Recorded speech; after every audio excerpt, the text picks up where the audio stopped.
দীর্ঘ ৯ মাসের আশা আকাঙ্ক্ষার টানাপোড়েন কাটিয়ে অবশেষে পৃথিবীর মাটিতে ফিরলেন সুনিতা উইলিয়ামস।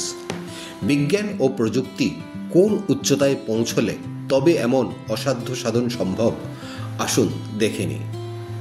৯ মাস আগে সুনিতা ও বুচ উইলমর যখন মহাকাশে পৌঁছন, তখন তাদের মহাকাশ সফর নির্ধারিত ছিল মাত্র সপ্তাহখানেকের।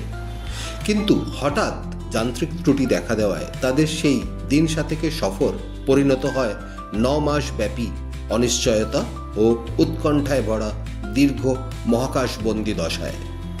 একবার ভেবে দেখুন, আপনি কোনো দিন সাতেকের ট্যুরে যাবেন বলে বাড়ি থেকে সেই মতো তৈরি হয়ে বেরোলেন, আর তারপর ঘটনাচক্রে আপনাকে ৯ মাস আটকে যেতে হলো, তাও আবার এমন এক জায়গায় যেখানে মাধ্যাকর্ষণ নেই, পৃথিবীর যাবতীয় স্বাচ্ছন্দ্যের বিন্দুমাত্র নেই, মানুষজন, বন্ধুবান্ধব, আত্মীয় স্বজন কেউ কোথাও নেই।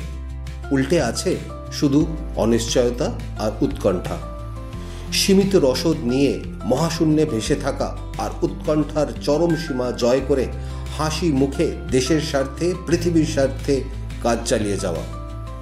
আর একদিকে পৃথিবীতে শুরু হয়ে গেছে আর এক কর্মযজ্ঞ, যেখানে দিন রাত এক করে পৃথিবীর তাবড় বিজ্ঞানীরা লেগে পড়েছেন মহাকাশযান তৈরিতে।